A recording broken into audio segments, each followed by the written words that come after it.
नमस्कार, मैं सुनील कुमार आपका स्वागत करता हूं आपके अपने चैनल क्या ऐसा होता है में। दोस्तों, आप में से बहुत से लोगों के मन में एक सवाल जरूर होगा कि जब भी लोग उज्जैन आते हैं तो काफी तो कहते हैं कि यहां पर रात में रुकना नहीं चाहिए, काफी कहते हैं रात में रुक सकते हैं, काफी लोग कहते हैं पूजा के बाद नहीं रुकना चाहिए, काफी लोग कहते हैं पूजा से पहले नहीं रुकना चाहिए। यह बड़ी समस्या है और समस्या दोस्तों जरूरी भी है, क्योंकि कहते हैं ना, अधजल गगरी छलकत जाए। जब इंसान के अंदर ज्ञान की कमी होती है तो हमेशा वो गलत डिसीजन लेता है। आधी जानकारी ली और जानकारी किससे ली यह भी निर्भर करता है कि आखिरकार हमें जानकारी मिल किससे रही है। चलिए कोई बात नहीं, छोड़ते हैं उन लोगों को।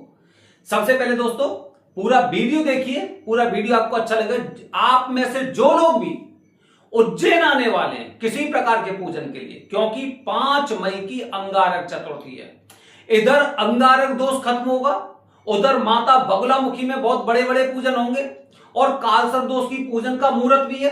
तो मतलब काफी अच्छे मुहूर्तों का संयोग अंगारक चतुर्थी है। निश्चित रूप से इस दिन भीड़ रहने वाली है, तो पहले से आपको सावधान रहना चाहिए, ठीक है, और सचेत रहना चाहिए। और क्योंकि गर्मी बहुत ज्यादा है उसका भी आपको ध्यान रखना चाहिए। जब भी चलें अपने साथ में ग्लूकोज और पानी की बोतल लेकर चलें, क्योंकि गर्मी ज्यादा है, ठीक है। अच्छा दोस्तों, अब ये बताइए कि लोग कहते हैं कि उज्जैन में रात में नहीं रुकना चाहिए, क्या ये सही बात है? बिल्कुल गलत बात है।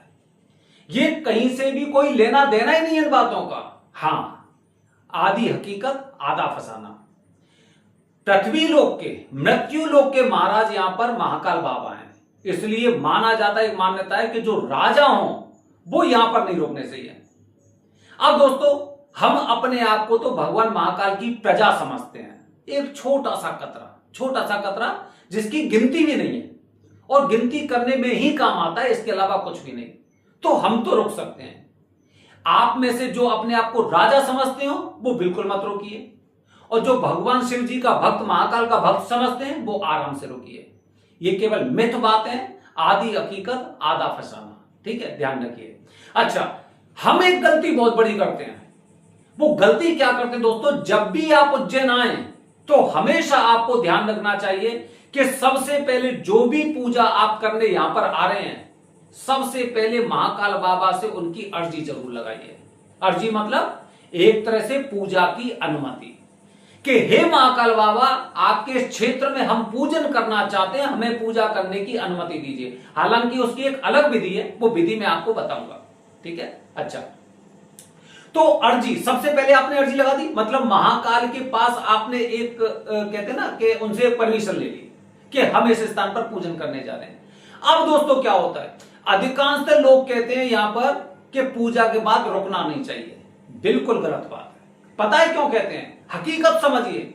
इसलिए कहते हैं कि पहले एक समय था जब यहां पर ना लोगों से ये वाला दोष है कुंडली में, वो वाला दोष है, क्योंकि ज्यादातर लोग ना यहां पर अपने साथ कुंडली लेकर आते थे।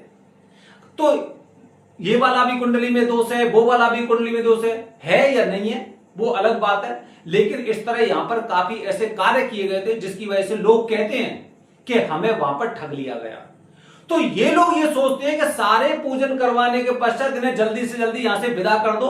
पता चला अगर अभी कुछ ऐसा हो गया, दिमाग में कुछ ऐसा हो गया, कुछ कंप्लेंट कर दी, कुछ बात हो गई, तो लेने के देने पड़ जाएंगे। इसलिए ये लोग कहते हैं कि यहां पर पूजन करने के बाद रुकना नहीं चाहिए। बिल्कुल मिथ है, इसमें बिल्कुल भी सच्चाई नहीं है। हम क्या कहते हैं?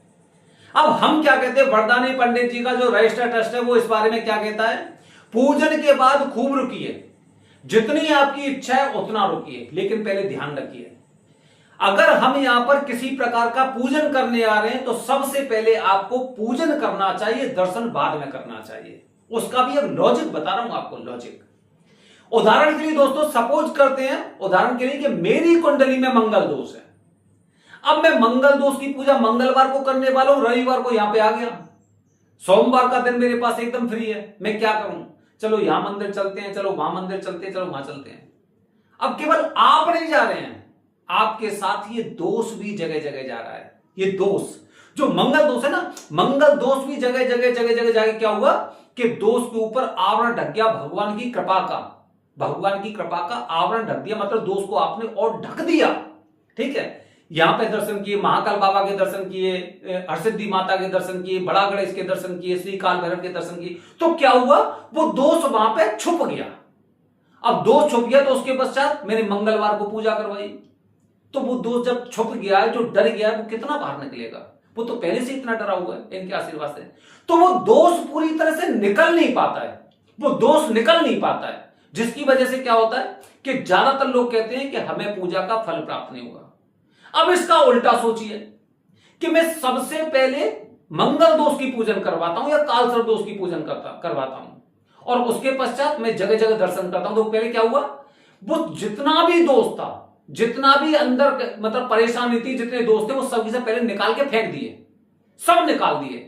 अब उसके पश्चात जगह जगह हम दर्शन कर रहे हैं, तो इससे क्या हुआ, जो दोष निकला था, जो जगह खाली थी, वहां पर भगवान की कृपा यहां पर आकर एकत्रित हो गई, मतलब ऐसा आवरण बन गया कि वो दोष अब लौट कर नहीं आएगा।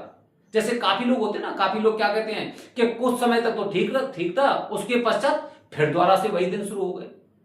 तो अगर चीजों को आप धर्म के अनुसार जोड़ेंगे, ठीक है, जैसे कि त्र्यंबकेश्वर में देखिए क्या होता है, अगर किसी व्यक्ति को काल सर्प दोष और पितृ दोष का पूजन करना है, बड़ा अच्छा मतलब उदाहरण है, सबसे अच्छा उदाहरण है कि किसी इंसान को पितृ दोष और काल सर्प दोष का पूजन करना है, तो सबसे पहले क्या करेंगे, अशुभ कर्म करेंगे।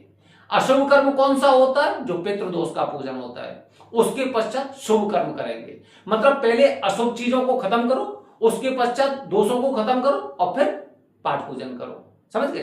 तो मतलब पहले अपने अंदर की गंदगी को, अपने विकारों को निकालना चाहिए, जिन्हें हम लादे लादे घूम रहे हैं, जो हमारे अंदर पता नहीं यानी कितनी योनियों से भरे पड़े हैं। वो तो एक एक्सरे रिपोर्ट में ही तो आए यहाँ पे कि आपकी कुंडली में ये दोष हैं, तो न जाने कितनी योनियों में भ्रमण करने के पश्चात जो दोष यहां पर आए हैं, जो दिखाई दे रहे हैं, उन्हें आप पहले लेके मंदिर जाएंगे या फिर उन दोषों का निवारण करने के पश्चात फिर मंदिर जाएंगे, ये आपको सोचना चाहिए। और जब तक हम अपने धर्म से नहीं जुड़ेंगे, हमें इन सब चीजों के बारे में जानकारी नहीं मिलेगी।